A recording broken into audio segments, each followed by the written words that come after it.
The majority of the football world believes the Seattle Seahawks will beat the brakes off the New England Patriots. Man, that's all I'm hearing. Hey, I don't know what's going on, but hey, listen, don't be surprised. Don't be surprised. Listen, Sam Darnold is the favorite to win the Super Bowl MVP, and the winner of the Super Bowl MVP, the team is usually the winner of the game. Mm-hmm. Everyone expects the Seattle Seahawks to come out there and just whoop the New England Patriots' butt and take care of business. Well, let's get into it. Seattle Seahawks quarterback Sam Darnold will hoist the Pete Rozelle Trophy at the Super Bowl. LX most valuable player on Sunday night. If the betting odds are to be believed, you know what I mean? Darnold is a plus 120 favorite to win the Super Bowl MVP. On one hand, that's no surprise. He's a starting quarterback of the favorite team, and the quarterback for the winning team has been the MVP in 34 of the previous 59 Super Bowls. But it still represents a remarkable rise for Darnold. Yes, Darnold, man. Shout out to Darnold. He's doing his thing, right? He was dismissed as the draft bust with the Jets and benched by the Panthers. Was a backup on the 49ers and was only available to the Seahawks last offseason because the Vikings decided not to keep him around. For Darnold, now to be a Super Bowl MVP favorite is another step in a great career turnaround.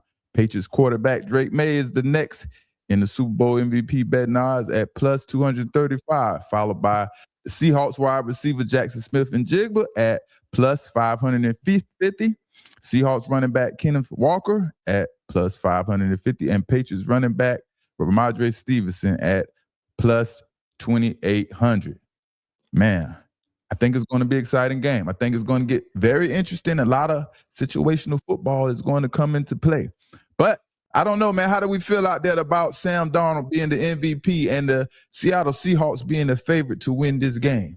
What are your predictions? Does Patriots even have a chance to win this game? No one really believes that.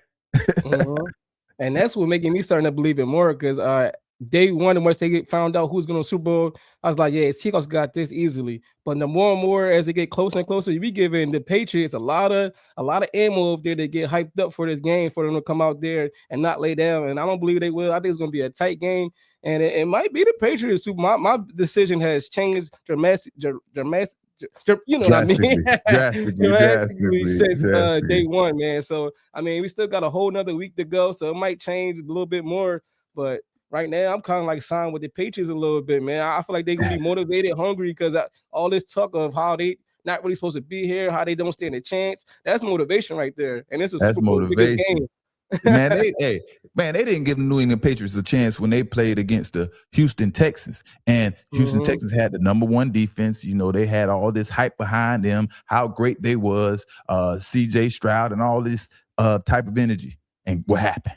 New England Patriots went out there and made them look like they didn't have the number one defense. Like they wasn't the number one defense on the football field that game. You know what I mean? So it could go both ways. But from what it's looking like, we'll see. You know what I mean? But at the end of the day, it's shame on the Minnesota Vikings for thinking the grass was greener on the other side.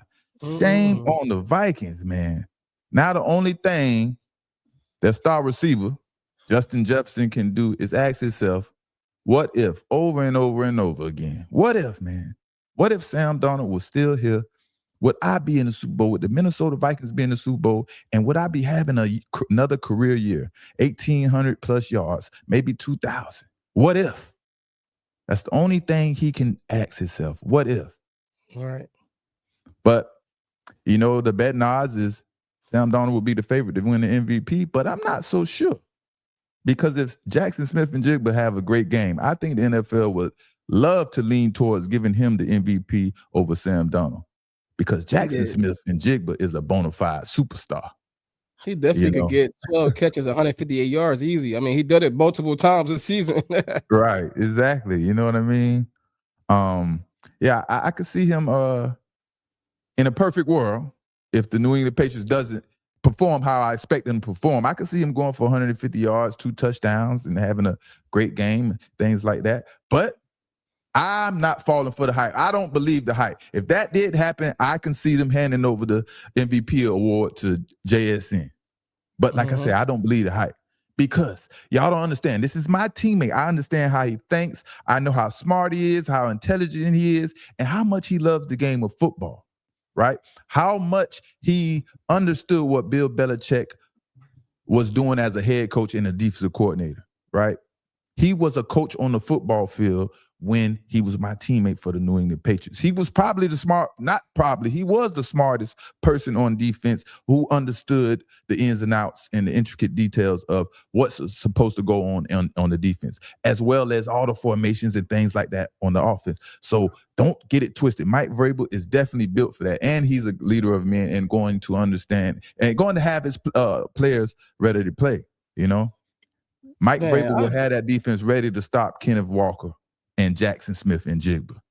For sure, man. I heard a reporter ask him today, is this a must-win? What kind of question is that? Is this a must-win? Is this a must-win game? A must-win? Yeah, I think every time we go out is a must-win game. I mean, it's kind of the attitude that I've always taken in the National Football League. I missed that? Did a reporter really ask him, is the must? What do you mean? Is this the freaking Super Bowl, the biggest game of all games? He was like a must-win sports of all sports. Is this a must-win? This is absolutely, I will die to win this game. Like, what do you mean? In the moment, right. Quote unquote. Exactly. But in order for the Patriots to stop Jackson Smith and Jigba, I don't think it's a good idea for them to put Christian Gonzalez on him and think that is going to take care of the deal, I don't think Christian Gonzalez putting him one-on-one and thinking that handles that threat. No, don't do that. Instead, I think Mike Vrabel will use double coverage on Jackson Smith and Jigba and leave Gonzalez on the island with whoever the second best receiver is. That is a good game plan going forward. And I can see Mike Vrabel thought process and him thinking like that. You know what I mean? But all in all, it will be hard to stop JSN from gaining 100+ yards. But actually, if anyone can get it done, it's Mike Vrabel. Trust me. If anyone can get it done, it's Mike Vrabel. Now you spoke about JSN possibly winning an MVP. We got a receiver on this team that won MVP in the Super Bowl before. I mean, he's a little bit older now, but he know the game. He know how that gets open at his older age, man. And it's a Super Bowl, big time games, man. A lot of people with a little bit of experience, they could take advantage of the younger players, things like that with Cooper Kupp. So I feel like Cooper Kupp might have a big game when them getting double teamed on JSN, and maybe he could sting out there, get a nice little 60, 70, 90 yards between that. I don't know, man. He got experience. Yeah, Cooper Kupp definitely is the X factor in this game. I think Mike Vrabel is going to have the defense prepared for every situation. And Cooper Kupp is one of those intermediate route runners who's tries to use the middle of the field, create mismatches, against linebackers and things like that. Mike Vrabel will be ready for all of these situations. Biggest game of his life, his career at this point, I think they're going to be 100% ready, Sure. But it just seems like how soon or how did everybody all of a sudden suddenly forget how the Patriots manhandled the Houston Texans? Houston Texans was supposed to have a better defense, a better running game, and just a better team overall. And we would, arguably, everyone would say DeMarco Ryan was a better coach than Mike Vrabel at that point. You got to play the game. You got to play the game. Exactly, man. That's what I'm trying to say. Like, play the game. People try to take credit for him, and they try to say, Stroud not that good once they make him turn the ball over. No, that was great defense. That was great game plan against him to make him make those turnovers. It wasn't just that Stroud not good. Yeah. I mean, CJ Stroud definitely could have played a better game and gave the Texans a better chance to win the game. But, I expect that same type of energy in this game from the New England Patriots defense against the Seahawks. You know what I mean? But and if you're a Texans fan, you would look at CJ Stroud and say, he let us down. He didn't perform well. And he was the X factor in this game that potentially cost us a chance at winning this game. Yeah. I think he's due for his contract. Yeah. I think that's a bad way to go out when it's time to negotiate. Yeah. But yeah, man, I mean, New England Patriots ran the ball well, or not well. They ran the ball better than the Texans in that game, and they also stopped the Texans running attack in that game. So, man, hey. But also, everyone has to understand on the New England Patriots defense, the threats. You have to recognize when Rashid Shaheed is in the game and expect a shot play when they see him out there. They cannot let Rashid Shaheed get any explosives by design on the defensive part from Mike Vrabel and Kerr, Zach Kerr, who's calling the defensive coordinator, while Terrence Williams is recovering. I'm hearing he'll be back for the Super Bowl. I don't know how much he will be there to call plays, but I hear he will be back. You know, he's battling cancer. Salute to him. Prayers up and all that good stuff. You know what I mean? But yeah, Zach Kerr has to recognize when Rashid Shaheed is in the game, and for the defense, you know, because it's important when you have someone so fast and you have all that speed out there. It's important for guys like myself who may not be as fast as Rashid Shaheed for us to recognize and adjust and not let him get any explosive. You have to be prepared because you understand, you watch film, you study the Seahawks, and you understand the Seahawks are not trying to get him the football and make him the go-to receiver. Either he's getting quick screen passes or they are sending him down the football field to throw it deep, you know. Yeah, but in short yardage, you have to do what you have to do. So short yardage, everyone has to man up, and then you have to stop Kenneth Walker, you know. But on offense, Drake May, how do I expect Drake May to perform against the Seattle Seahawks in this game, right? The majority of the passes need to be plays that allow Drake May to get the ball out fast, right? He got to get the football out of his hands very quick because he won't have a lot of time to get the ball out of his hands. As we can see, you know, that is the expectations. You know, maybe the Patriots will block much better than all of us expect. But all in all, Drake May has to get the football out of his hand. I do like Josh McDaniels to find the weak link and exploit the defense when it comes to Tyreek Woolen. I do expect Josh McDaniels to give Tyreek Woolen different looks and difficult routes to uncover so he may bust the coverage and get an easy touchdown for Drake May and the New England Patriots. If you're the offensive coordinator and you've been watching film and you've seen Tyreek Woolen, you have to test him and see if he's focused. This is the last game of the season. Not too many people understand that this is the Super Bowl, how important this game is. I didn't understand my rookie year, you know, as a young guy, you know, and I think that will be a challenge for Tyreek Woolen to be focused in this game. And Josh McDaniels, they have to try him. They have to put him in those different looks and give him confusing formations to make him try to diagnose his coverage and figure out where he's supposed to be and hope he don't bust the coverage. He has to hope he don't bust the coverage. So I think that Josh McDaniels will definitely try to exploit the defense on that end with Tyreek Woolen. You know, you've seen the things and how he's played. You know, he's a great athlete. I think he's an exceptional corner. He just has to get a little more focus and understand his assignments and things like that. And yeah, that's what good coordinators do, man. You find the weak links, whether or not it's in coverage, you know, or just the matchup, you know. Yeah, and they done it all playoffs. They played the top 5 defenses in all the games, all 3 games in the playoffs. So they went against the toughest of the tough defenses, and they came out and prevailed. So this is just another test for them, and they got experience all playoffs where people kept saying, "Oh, the Houston is the best defense." No, Right. no. They said the Chargers was the best defense. Then the Broncos, you know, it turned into a snowfest, but they end up putting up enough points to win the game. That's all that matters. So they went against the top defenses, and Broncos led the league in sacks, and they able to get away with that win. So listen, it's just another defense to them, man. Just another defense to them at this point. Yeah, man. I don't expect any receiver for the New England Patriots to have over 100 yards receiving. I don't expect You know, the New England Patriots offense isn't really built like that. They don't have those number one receivers, number one threats who's out there to gain 100. Yes, they can gain over 100 yards. They have 100 yards receiving, but the offense isn't built like that. I see Drake May spreading the football to all of his receivers, all of his threats, the running back, the tight end, the receivers, the slot receivers, and the whole arsenal, his whole arsenal.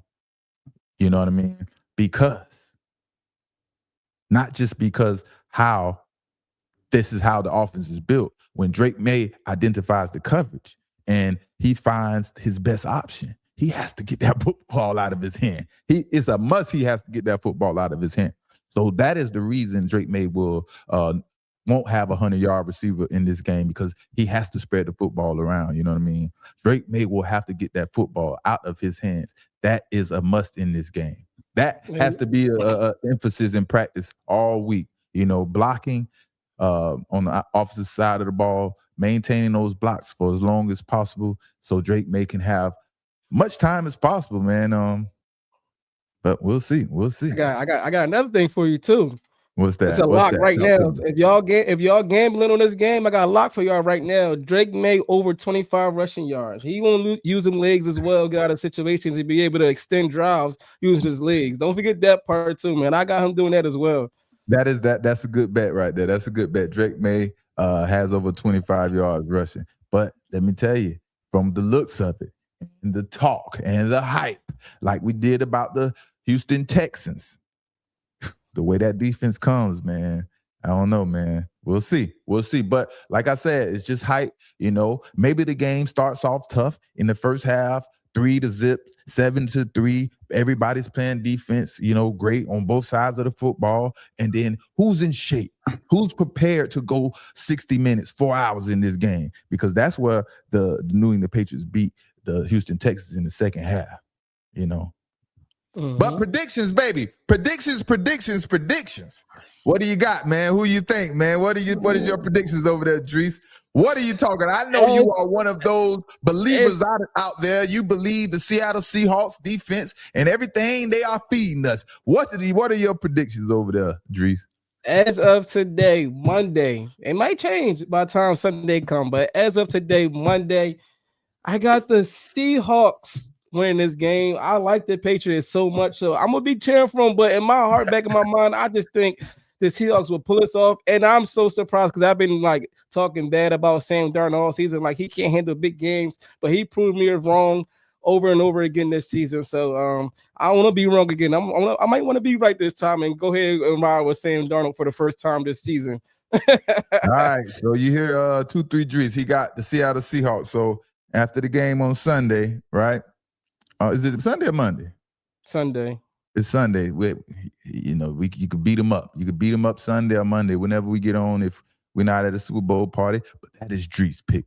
That has nothing to do with Deuce pick 6. And for Deuce pick 6, my prediction is the New England Patriots finds a way to beat the Seattle Seahawks 31-24. Let's go, New England Patriots. Drake May, not Sam Darnold, will be the MVP. Ooh. You see Sam Darnold, you see Drake May right there holding that trophy in his hand. Yes, beautiful. It looks like it belongs. This will be the score or close to the score in this game. But this will be the final. New England Patriots will be winning this game.